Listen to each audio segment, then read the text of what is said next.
नमस्कार, स्वागत है आप सभी का शिक्षा सिटी के यूट्यूब चैनल में। दोस्तों, 1000 महत्वपूर्ण प्रश्नों की जो सीरीज हम चला रहे हैं उसमें आज हम दूसरा टॉपिक कवर करेंगे, बंगाल पर अंग्रेजों के आधिपत्य का।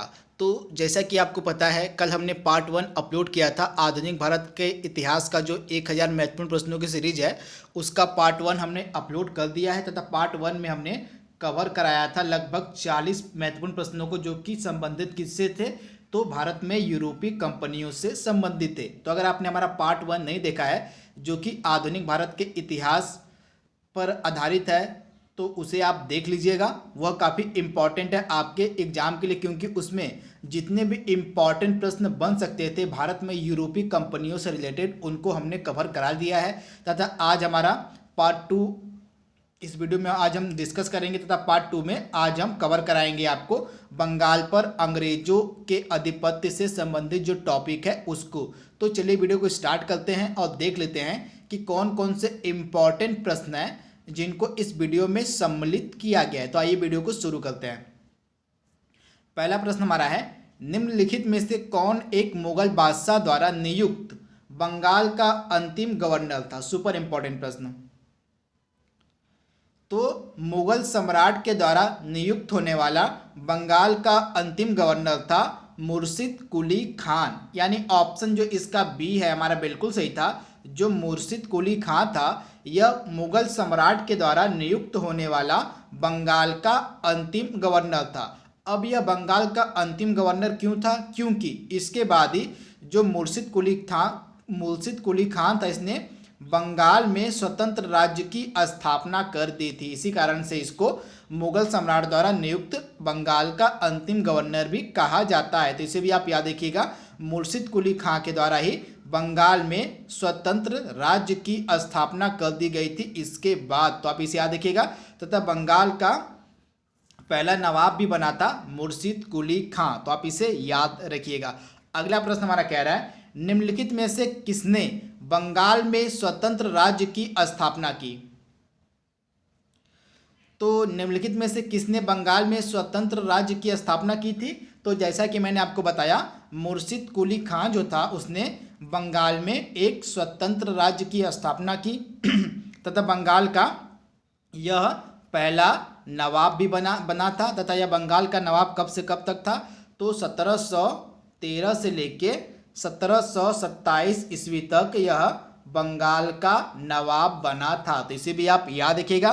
तथा नवाब बनने के बाद जो मुर्शिद कुली खान था इसने अपनी राजधानी को ढाका से मुर्शिदाबाद स्थानांतरित किया था। तो इसे भी आप याद रखिएगा।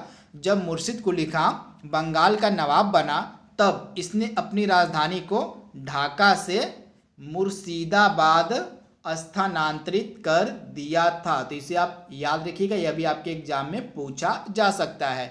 अगला प्रश्न हमारा कह रहा है, निम्नलिखित में से कौन सा युद्ध था जिसने भारत में ब्रिटिश प्रभुत्व को प्रारंभ किया। यानी ब्रिटिश प्रभुत्व को भारत में प्रारंभ करने में सबसे अधिक जो रोल था वह किस युद्ध ने निभाया था? तो यह युद्ध था प्लासी का युद्ध। आप इसे याद रखिएगा। जो प्लासी की लड़ाई लड़ी गई थी, जो प्लासी का युद्ध लड़ा गया था, इसने भारत में ब्रिटिश प्रभुत्व को प्रारंभ किया था। तो आप इसे याद रखिएगा।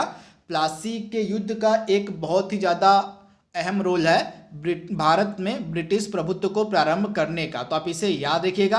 प्लासी का युद्ध लड़ा कब गया था इसे भी आप याद रखिएगा। तो एग्जैक्ट डेट भी आपसे पूछी जा सकती है। तो प्लासी का युद्ध लड़ा गया था 23 जून 1757 ईस्वी को। कब? 23 जून 1757 ईस्वी को प्लासी का युद्ध लड़ा गया था बंगाल के नवाब सिराजुद्दौला। आप इसे याद रखिएगा। बंगाल का नवाब उस समय था सिराजुद्दौला और अंग्रेजों के बीच लड़ा गया था प्लासी का युद्ध। तो इसे आप याद रखिएगा, यह डेट आपके लिए सुपर इंपॉर्टेंट है। 23 जून 1757 को प्लासी का युद्ध लड़ा गया था तथा उस समय बंगाल का नवाब कौन था? तो सिराजुद्दौला। तो इसे भी आप याद रखिएगा। तथा जब प्लासी का युद्ध लड़ा गया था तो उस समय अंग्रेजी सेना का सेनापति कौन था, यह भी आपसे एग्जाम में पूछा जा सकता है। तो उस समय अंग्रेजी सेना का सेनापति था रॉबर्ट क्लाइव। कौन था? तो रॉबर्ट क्लाइव जो था उस समय उसने अंग्रेजी सेना की कमान संभाली थी। तो आप इसे याद रखिएगा। तो अब एक डिटेल में पूरी तरह से याद रख सकते हैं। जो प्लासी का युद्ध था यह 23 जून 1757 में लड़ा गया था बंगाल के नवाब सिराजुद्दौला और अंग्रेजों के मध्य। और उस समय अंग्रेजी सेनापति की कमान मतलब अंग्रेजी सेनापति उस समय था रॉबर्ट क्लाइव। तथा यह जो प्लासी का युद्ध था इस युद्ध में विजय किसकी हुई थी? तो इस युद्ध में अंग्रेजी सेना की विजय हुई थी तथा इस युद्ध में सिराजुद्दौला की हार हुई थी। तो आप इसे याद रखिएगा। अगला प्रश्न हमारा कह रहा है सिराजुद्दौला रॉबर्ट क्लाइव द्वारा परास्त हुआ था किस युद्ध में? तो जैसा कि मैंने आपको बताया जो प्लासी का युद्ध लड़ा गया था इस प्लासी के युद्ध में अंग्रेजी सेना की विजय हुई थी तथा इस युद्ध में जो सिराजुद्दौला था वह हार गया था। तो ऑप्शन जो इसका ए है बिल्कुल सही है। प्लासी का युद्ध जो कि 23 जून 1757 को लड़ा गया था इस युद्ध में अंग्रेजी सेना की विजय हुई थी तथा इसमें सिराजुद्दौला हार गया था। तथा उस समय जब प्लासी का युद्ध लड़ा गया था तो उस समय अंग्रेजी सेनापति था रॉबर्ट क्लाइव। तो इसे आप याद रखिएगा, यह लगातार एग्जाम में पूछा गया प्रश्न है कि जब प्लासी का युद्ध लड़ा गया था तो उस समय अंग्रेजी सेनापति कौन था? तो आपका आंसर हो जाएगा रॉबर्ट क्लाइव उस समय अंग्रेजी सेनापति था जब प्लासी का युद्ध लड़ा गया था। तो आप इसे जरूर याद रखिएगा। अगला प्रश्न हमारा है प्लासी का युद्ध कब लड़ा गया था? इसके बारे में मैंने आपको बताया कि जो प्लासी का युद्ध था यह लड़ा गया था 23 जून 1757 को। तो आप इसे याद रखिएगा 23 जून 1757 को जो है प्लासी का युद्ध लड़ा गया। अगला प्रश्न हमारा क्या रहा है भारतवर्ष में ब्रिटिश साम्राज्य का संस्थापक कौन था? सुपर इंपॉर्टेंट प्रश्न। तो भारतवर्ष में ब्रिटिश साम्राज्य का संस्थापक माना जाता है रॉबर्ट क्लाइव को। तो भारतवर्ष में ब्रिटिश साम्राज्य का संस्थापक माना जाता है रॉबर्ट क्लाइव। अब इसको भारतवर्ष में ब्रिटिश साम्राज्य का संस्थापक क्यों माना जाता है? क्योंकि इसी के समय अंग्रेजों ने प्लासी का युद्ध जीता था जिससे जो अंग्रेजों का प्रभुत्व था वह स्टार्ट हो गया था भारत पे बनना। तो इसी कारण से जो है रॉबर्ट क्लाइव को भारत में ब्रिटिश साम्राज्य का संस्थापक माना जाता है। तो आप इसे याद रखिएगा। अगला प्रश्न हमारा कह रहा है निम्नलिखित में से किसे स्वर्ग से उत्पन्न सेना नायक कहा गया? यह भी सुपर इंपॉर्टेंट प्रश्न है। तो स्वर्ग से उत्पन्न सेना नायक किसे कहा गया था? तो रॉबर्ट क्लाइव को, यानी ऑप्शन जो बी है इसका बिल्कुल सही है।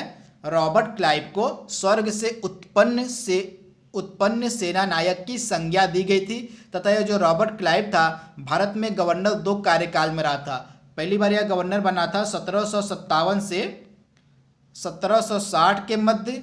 उसके बाद यह गवर्नर बना था 1765 जब बक्सर का युद्ध खत्म होता है। उस समय बक्सर के युद्ध के खत्म होने के बाद रॉबर्ट क्लाइव को दोबारा इंडिया बुलाया जाता है गवर्नर के पद पे तथा यह 1767 ईस्वी तक दोबारा भारत का गवर्नर रहता है। तो ये 2 कार्यकाल में गवर्नर बनता है भारत का। पहला इसका कार्यकाल था 1757 जब प्लासी का युद्ध स्टार्ट होता है तथा यह 1760 तक यह भारत का गवर्नर रहता है भारत में। तथा उसके बाद दूसरे कार्यकाल इसका स्टार्ट होता है बक्सर के युद्ध की समाप्ति के बाद, यानी 1765 से 1767 तक यह दोबारा भारत में गवर्नर बनता है। तो आप इसे याद रखिएगा तथा इसे जो है स्वर्ग से उत्पन्न सेना नायक की संज्ञा दी गई। तो इसे अभी आप याद रखिएगा।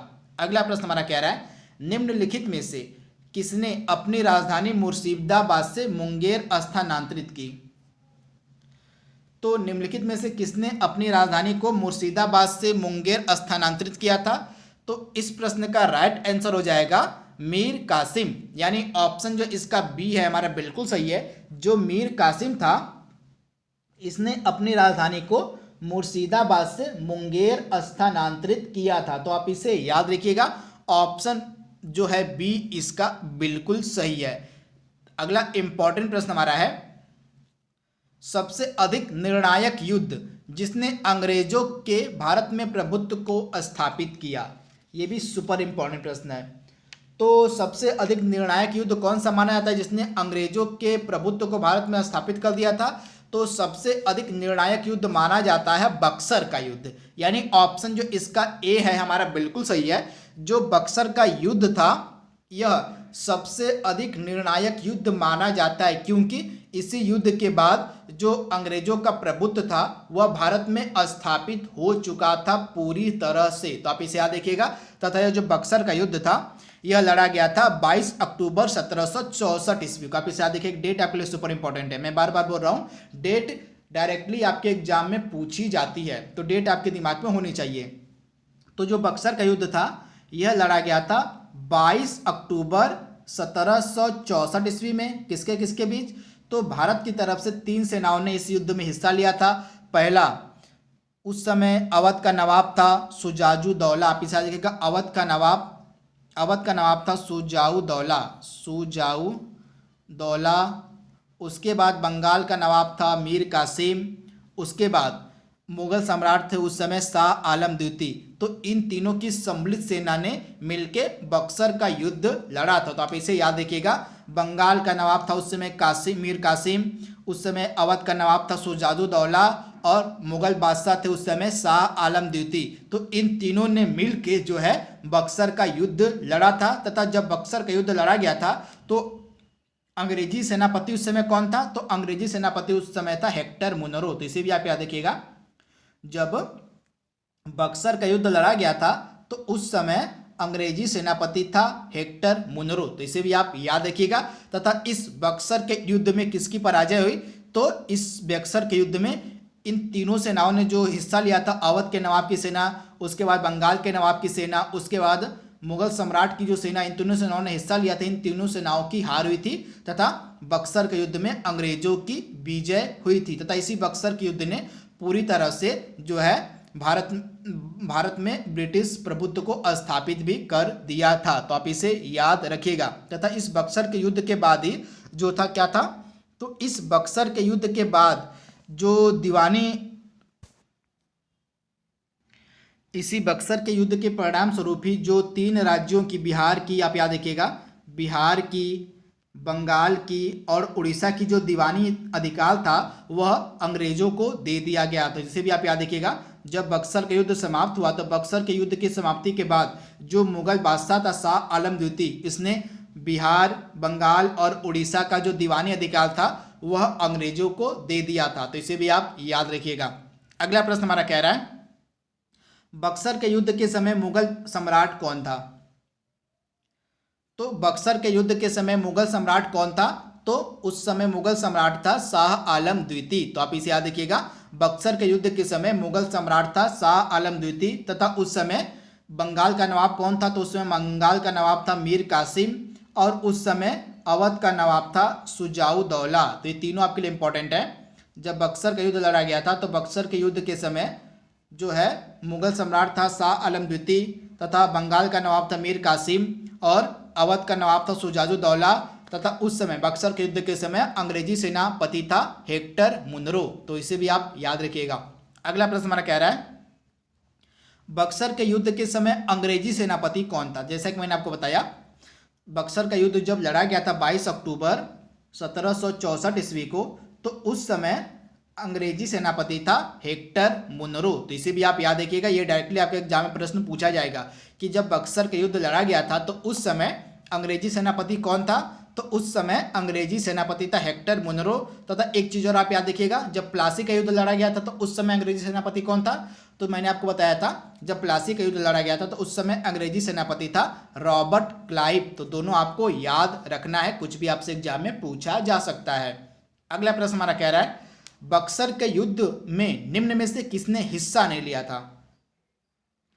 तो जैसा कि मैंने आपको बताया था, बक्सर के युद्ध में अवध के नवाब सुजाऊ दौला ने हिस्सा लिया था, मुगल सम्राट शाह आलम द्वितीय ने हिस्सा लिया था और बंगाल के नवाब मीर कासिम ने हिस्सा लिया था, परंतु रानी लक्ष्मीबाई ने बक्सर के युद्ध में हिस्सा नहीं लिया था। तो इसका राइट आंसर क्या हो जाएगा? रानी लक्ष्मीबाई ने इस युद्ध में हिस्सा नहीं लिया था। अगला प्रश्न हमारा है, ईस्ट इंडिया कंपनी की भारत में प्रथम निर्णायक सैन्य सफलता मानी जाती है। तो इसका राइट आंसर क्या हो जाएगा? ईस्ट इंडिया कंपनी की भारत में प्रथम निर्णायक सैन्य सफलता मानी जाती है क्या? तो बक्सर का युद्ध।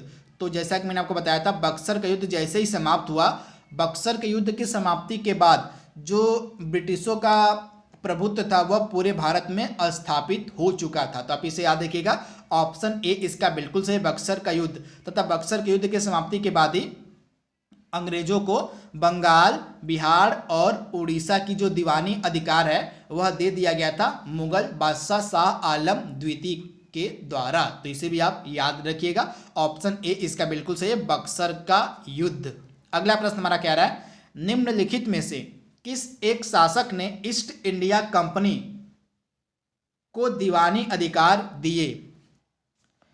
तो जैसे ही आपको पता होगा, जैसे ही जो बक्सर का युद्ध समाप्त होता है तो इलाहाबाद की दूसरी संधि की जाती है। इलाहाबाद की जो दूसरी संधि है वह की जाती है अगस्त 1765 में। आप याद रखिएगा, अगस्त 1765 में बक्सर की लड़ाई की समाप्ति के बाद जो है इलाहाबाद की दूसरी संधि की जाती है तथा इस संधि के अनुसार जो है जो मुगल बादशाह थे शाह आलम द्वितीय, उनको अंग्रेजी संरक्षण में ले लिया गया तथा उसके बाद उन्हें इलाहाबाद में रखा गया तथा इसी इलाहाबाद में जो है 12 अगस्त 1765 को जो मुगल बादशाह था उसने एक फरमान जारी किया। इस फरमान के तहत जो ब्रिटिश ईस्ट इंडिया कंपनी थी उसको बंगाल, बिहार और उड़ीसा की दीवानी अस्थायी रूप से दे दी गई। तो आप इसे याद रखिएगा। तो इसका राइट आंसर क्या हो जाएगा? शाह आलम द्वितीय। शाह आलम द्वितीय ने ही बंगाल, बिहार और उड़ीसा इन तीनों की जो दीवानी है वह दे दी थी ईस्ट इंडिया कंपनी को तथा यह किसके तहत हुआ था? तो इलाहाबाद की दूसरी संधि के तहत, जो कि अगस्त 1765 में की गई थी। तो आप इसे याद रखिएगा। तथा इस दीवानी के बदले, इन तीनों राज्यों की दीवानी के बदले जो है कंपनी थी ब्रिटिश ईस्ट इंडिया कंपनी, उसने सम्राट को 26 लाख रुपए देने की घोषणा की थी। तो इसे भी आप याद रखिएगा। जो है इस दीवानी दिए जाने के बदले जो ब्रिटिश कंपनी थी ईस्ट इंडिया, उसने मुगल बादशाह शाह आलम द्वितीय को 26 लाख रुपए दिए जाने की घोषणा भी की थी। तो इसे भी आप याद रखिएगा। अगला प्रश्न हमारा कह रहा है, इलाहाबाद की दूसरी संधि कब की गई? तो इलाहाबाद की दूसरी संधि की गई थी अगस्त 1765 में तथा इसी इलाहाबाद की संधि में नया गवर्नर बन के आया था रॉबर्ट क्लाइव भारत में। तो ये भी आपके लिए इंपॉर्टेंट है। जब इलाहाबाद की संधि की गई थी तो उस समय जो है भारत का गवर्नर बन के आया था रॉबर्ट क्लाइव तथा इसी रॉबर्ट क्लाइव ने ही इलाहाबाद की संधि करवाई थी। तो इसे भी आप याद रखिएगा। अगला प्रश्न हमारा कह रहा है, किस गवर्नर के कार्यकाल में ईस्ट इंडिया कंपनी को मुगल बादशाह शाह आलम द्वितीय द्वारा बंगाल, बिहार और उड़ीसा में दीवानी का अधिकार दिया गया? तो जैसा कि मैंने आपको बताया था, जब ईस्ट इंडिया कंपनी को मुगल बादशाह शाह आलम द्वितीय ने बंगाल, बिहार और उड़ीसा की दीवानी दी थी तो उस समय जो है गवर्नर आया था नया बन के भारत में रॉबर्ट क्लाइव। यानी इसका राइट आंसर क्या हो जाएगा? रॉबर्ट क्लाइव के कार्यकाल में ईस्ट इंडिया कंपनी को मुगल बादशाह शाह आलम द्वितीय ने बंगाल, बिहार और उड़ीसा इन तीनों की दीवानी दे दी थी। कब दी थी? तो 12 अगस्त 1765 को। ये डेट भी आपके लिए इंपॉर्टेंट है। तथा इसी 12 अगस्त 1765 को ही इलाहाबाद की दूसरी संधि की गई थी तथा इलाहाबाद की दूसरी संधि के तहत ही जो मुगल बादशाह शाह आलम द्वितीय था उसको अंग्रेजों ने अपने यहाँ पे बस अगस्त 1765 होगा। तो इसी इलाहाबाद की दूसरी संधि के तहत ही जो शाह आलम द्वितीय था मुगल बादशाह, उसको अंग्रेजों ने अपने संरक्षण में ले लिया था तथा उससे जो है बंगाल, बिहार और उड़ीसा की दीवानी भी प्राप्त कर ली थी। तो आप इसे याद रखिएगा। अगला प्रश्न हमारा कह रहा है, वर्ष 1765 में दीवानी प्रदान किए जाने के बाद ब्रिटिश सबसे पहले किस पर्वतीय जनजाति के संपर्क में आए थे? तो जब 1765 में ब्रिटिश ईस्ट इंडिया कंपनी को तीनों राज्यों की दीवानी दे दी गई थी तो इस दीवानी प्राप्त करने के बाद जो ब्रिटिश थे वे सबसे पहले किस पर्वतीय जनजाति के संपर्क में आए थे? तो इसका राइट आंसर क्या हो जाएगा? खासी। जो खासी पर्वतीय जनजाति है इसी के सबसे पहले संपर्क में आए थे ब्रिटिश, जब उन्होंने दीवानी प्राप्त कर ली थी। तो आप इसे याद रखिएगा। ऑप्शन जो इसका बी बिल्कुल सही है, खासी जनजाति। अगला हमारा है, 18वें शताब्दी में भारत में लड़े गए युद्धों का निम्नलिखित में से सही क्रम बताइए। तो आपको 4 युद्ध दिए गए हैं। इन 4 युद्धों को सही क्रम में बताना कि सबसे पहले कौन हुआ था, उसके बाद कौन हुआ, उसके बाद कौन हुआ, सबसे लास्ट में कौन हुआ। तो इस प्रकार के क्वेश्चंस को करने का सही तरीका क्या होता है कि आपको एग्जैक्ट डेट पता होना चाहिए। कौन सा युद्ध कब लड़ा गया था। अगर आपको एग्जैक्ट डेट नहीं पता होगी तो आप इस प्रकार के प्रश्नों को सॉल्व नहीं कर पाएंगे। तो आइए वन बाय वन करके देख लेते हैं कि जो युद्ध था वह कब लड़ा गया था। तो वांडीवास की लड़ाई कब लड़ी गई थी, सबसे पहले ऑप्शन ए देखते हैं। तो वांडीवास की जो लड़ाई थी यह 1760 में लड़ी गई थी। मतलब यह जो वांडीवास की लड़ाई थी यह फ्रांस और अंग्रेजी सेना के मध्य लड़ी गई थी, इसे भी आप याद रखिएगा। तथा बक्सर का युद्ध था 22 अक्टूबर 1765 को। उसके बाद अंबर का युद्ध कब लड़ा गया था, तो जो अंबर का युद्ध था यह लड़ा गया था 1749 ईस्वी को। तो इस प्रकार से यह जो क्रम है बिल्कुल गलत हो गया। तथा जो प्लासी का युद्ध था यह 1757 को लड़ा गया था। तो यह क्रम बिल्कुल गलत है, तो ऑप्शन ये हमारा गलत हो गया। उसका दूसरा ऑप्शन क्या हमारा कह रहा है, दूसरा ऑप्शन देख लेते हैं अंबर का युद्ध। अंबर का युद्ध लड़ा गया था 1749 ईस्वी में। उसके बाद प्लासी का युद्ध 1757 ईस्वी में। उसके बाद वांडीवास की लड़ाई 1760 ईस्वी में। और उसके बाद बक्सर का युद्ध 1764 ईस्वी में। तो यह क्रम तो बिल्कुल सही लग रहा है। तो आई होप आंसर हमारा बी ही बिल्कुल सही हो जाएगा। तो बी को हम कंफर्म रखते हैं। आइए ऑप्शन सी भी देख लेते हैं। तो वांडीवास का युद्ध जैसा कि मैंने आपको बताया 1760 में लड़ा गया था। उसके बाद प्लासी का 1757 में। तो ये तो गलत हो गया क्योंकि 1760 पहले हो गया और 1757 बाद में, तो ये गलत हो गया ऑप्शन सी। और चौथा ऑप्शन हमारा क्या कह रहा है, अंबर का युद्ध 1749 में लड़ा गया था। बक्सर का युद्ध 1764 में। उसके बाद प्लासी का युद्ध आपका हो जाएगा 1757 में। और वांडीवास का 1760 में। तो ये भी क्रम बिल्कुल गलत है। तो हमारा राइट आंसर क्या हो जाएगा, ऑप्शन बी, यानी अंबर का युद्ध 1749। उसके बाद प्लासी का युद्ध 1757। और उसके बाद वांडीवास की लड़ाई 1760। और बक्सर का युद्ध 22 अक्टूबर 1764। तो जो ऑप्शन बी हमारा बिल्कुल सही हो जाएगा। तो आप इसे याद रखिएगा। अगला प्रश्न हमारा कह रहा है, निम्नलिखित में से किस बंगाल नवाब ने यूरोपियों को मधुमक्खियों की उपमा दी थी। तो वह बंगाल का नवाब कौन था जिसने यूरोपियों को मधुमक्खियों की उपमा दी। तो अलवर्दी खां, यानी ऑप्शन जो डी है इसका बिल्कुल सही हो जाएगा। अलवर्दी खां जो था बंगाल का नवाब, उसने यूरोपियों को मधुमक्खियों की उपमा दी थी। तो ऑप्शन जो इसका डी है हमारा बिल्कुल सही हो जाएगा, अलवर्दी खां। बक्सर के युद्ध की समाप्ति के बाद अंग्रेजों ने किसे बंगाल का नवाब दोबारा बना दिया था। तो जैसे ही बक्सर का युद्ध समाप्त होता है, तो बक्सर के युद्ध की समाप्ति के बाद जो है मीर जाफर को दोबारा बंगाल का नवाब अंग्रेजों ने बना दिया था। तो आप इसे याद रखिएगा, मीर जाफर को दोबारा नवाब बना दिया जाता है अंग्रेजों के द्वारा बंगाल का, जैसे ही बक्सर का युद्ध समाप्त होता है। तथा इसके बाद ही जो मीर जाफर इसकी मृत्यु भी हो जाती है 5 जनवरी 1765 को। तो इसे भी आप याद रखिएगा। जब दोबारा यह बंगाल का नवाब बनता है अंग्रेजों के द्वारा, तो इसके कुछ ही दिनों बाद 5 जनवरी 1765 को मीर जाफर की मृत्यु भी हो जाती है। अगला प्रश्न हमारा कह रहा है, गिरिया का युद्ध, एक चीज और आप याद रखिएगा, जो बक्सर का युद्ध था उस समय बंगाल का नवाब कौन था, यह भी आपसे पूछा जा सकता है। तो उस समय बंगाल का नवाब था मीर कासिम। जैसे ही मीर कासिम युद्ध में हारता है, तो दोबारा मीर जाफर को बंगाल का नवाब बना दिया जाता है। तो ये आप कंफ्यूज मत होइएगा, बक्सर के युद्ध के समय मीर कासिम था नवाब। जैसे ही बक्सर के युद्ध समाप्त होता है, तो मीर कासिम की जगह जो है मीर जाफर को दोबारा नवाब बना दिया था बंगाल का अंग्रेजों के द्वारा। अगला प्रश्न हमारा है, गिरिया का युद्ध कब लड़ा गया था, ये भी इंपॉर्टेंट आपके लिए। तो गिरिया का जो युद्ध था यह 1740 में लड़ा गया था। किसके बीच, तो सरफराज और अलवर्दी खां के द्वारा। तो इसे भी आप याद रखिएगा, 1740 में गिरिया का युद्ध सरफराज उसमें बंगाल का नवाब था, और जो सूबेदार था अलवर्दी खां, इसके मध्य लड़ा गया था अलवर्दी खां, इसके मध्य लड़ा गया था गिरिया का युद्ध। तथा जब गिरिया का युद्ध लड़ा गया तो उसमें बंगाल का नवाब था सरफराज, और बिहार का सूबेदार था उस समय अलवर्दी खां। तथा इस गिरिया के युद्ध में जो बंगाल का नवाब था सरफराज, उसको अलवर्दी खां ने हरा दिया। तथा अलवर्दी खां को हराने के बाद नया नवाब बन गया था, सरफराज को हराने के बाद बंगाल का नया नवाब बना था अलवर्दी खां। तो इसे भी आप याद रखिएगा, ये भी आपके एग्जाम में पूछा जा सकता है कि किस युद्ध में विजय पाने के बाद अलवर्दी खां बंगाल का नवाब बना था। तो गिरिया के युद्ध में सरफराज को हराने के बाद जो है अलवर्दी खां बंगाल का नवाब बना था। तो आप इसे याद रखिएगा। तथा गिरिया का युद्ध जो था यह 1740 में लड़ा गया था। अगला प्रश्न हमारा है, काल कोठरी की त्रासदी यानी कि ब्लैक होल ट्रेजेडी की घटना किससे संबंधित है।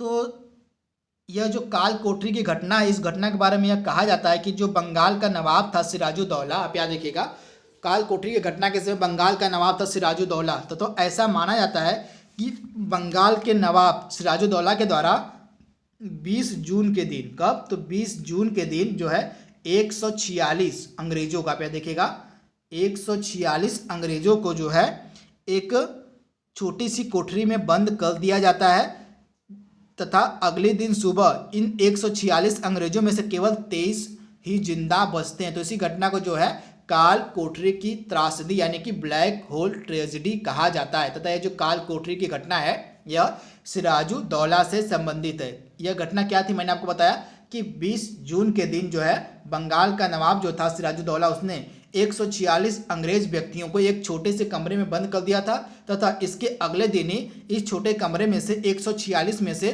केवल 23 अंग्रेज व्यक्ति ही जिंदा बचे थे। तो इस घटना को जो है ब्लैक होल ट्रेजेडी के नाम से जाना जाता है। तथा इसी के बाद ही जो है इसी के एक साल बाद ही जो है प्लासी का युद्ध भी हो जाता है 1757 में। यह जो घटना थी ये हुई थी 20 जून 1756 को तथा इसके ठीक एक साल बाद ही जो है प्लासी का युद्ध भी लड़ा जाता है सिराजुद्दौला के द्वारा, जिसमें सिराजुद्दौला की हार होती है और अंग्रेजों की जीत होती है। तो आप इसे याद रखिएगा, जो काल कोठरी की घटना थी यह सिराजुद्दौला से संबंधित थी। कब हुई थी, तो 20 जून 1756 ईस्वी को। इसमें 146 अंग्रेज व्यक्तियों को जो सिराजुद्दौला था उसने एक छोटे से कमरे में बंद कर दिया था, जिसमें से 146 अंग्रेज व्यक्तियों में से केवल 23 ही जिंदा बचे थे।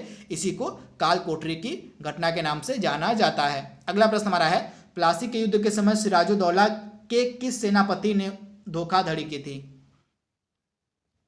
तो जब प्लासी का युद्ध लड़ा गया था तो उस समय बंगाल का नवाब था सिराजुद्दौला तथा बंगाल के नवाब सिराजुद्दौला का उस समय सेनापति था मीर जाफर तथा मीर जाफर ने ही उस समय धोखाधड़ी कर दी थी, जिसके कारण से जो है सिराजुद्दौला की हार हो गई थी प्लासी के युद्ध में। तो आप इसे याद देखिएगा, प्लासी के युद्ध के समय सिराजुद्दौला का सेनापति था मीर जाफर, जिसने धोखाधड़ी कर दी थी तथा इस धोखाधड़ी के कारण ही जो है सिराजुद्दौला की हार हो गई थी प्लासी के युद्ध में। तो आप इसे याद रखिएगा।